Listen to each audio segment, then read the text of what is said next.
নমস্কার বন্ধুরা, প্রিয়াঙ্কার ডেইলি লাইফে সবাইকে স্বাগত। আজকের রেসিপি হলো সোয়াবিন কষা। চলুন দেখে নেওয়া যাক।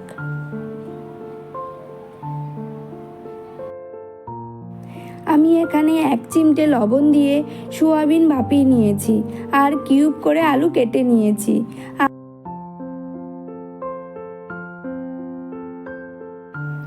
আর নিয়েছি পেঁয়াজ কুচি, পরিমাণ মতো আদা, রসুন, গোটা জিরে, গোটা ধনে ও শুকনো লঙ্কা। আর লাগবে লবণ, হলুদ, লঙ্কা গুঁড়ো, চিনি, ফোড়নের জন্য তেজপাতা।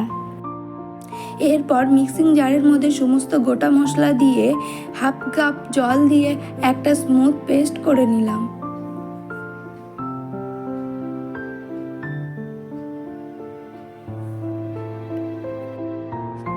এরপর কড়াইতে সর্ষের তেল দিয়ে দিলাম।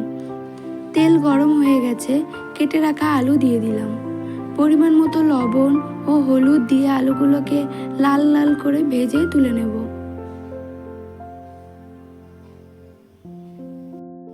আলু ভাজা হয়ে গেছে, তুলে নিলাম।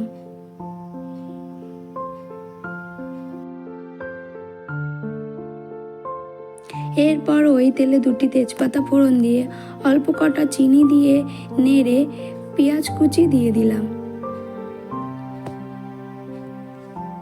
দিয়ে পেঁয়াজটাকে হালকা ব্রাউন করে ভেজে নেব।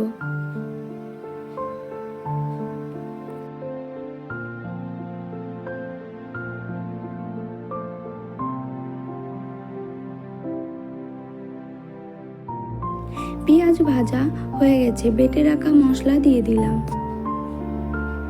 দিয়ে ভালো করে নেড়ে মিশিয়ে নেব। বাটিটা ধুয়ে একটু জল দিয়ে দিলাম। এরপর পরিমাণ মতো লবণ, পরিমাণ মতো হলুদ ও কাশ্মীরি লঙ্কা গুঁড়ো দিয়ে মশলাটাকে ভালো করে কষিয়ে নেব।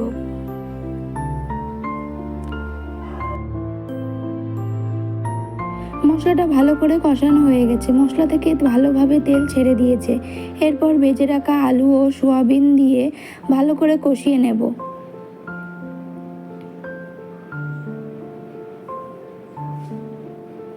আলু ও সোয়াবিন ভালো করে কষানো হয়ে গেছে। এরপর পরিমাণ মতো জল দিয়ে দিলাম।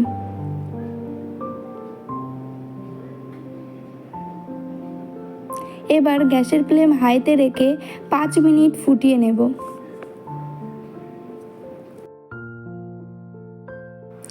ঝোল ফুটে উঠেছে, স্বাদ অনুযায়ী লবণ দিয়ে নেড়ে নিলাম।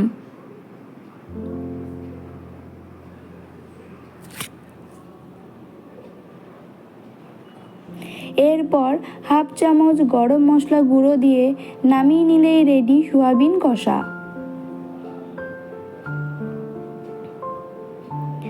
গরম গরম ভাত, রুটির সাথে পরিবেশন করুন। আমার এই ভিডিওটি যদি ভালো লাগে, লাইক, শেয়ার ও সাবস্ক্রাইব করে পাশে থাকবেন। আজকের ভিডিওটি এই পর্যন্ত, দেখা হচ্ছে নেক্সট কোনো ভিডিওতে।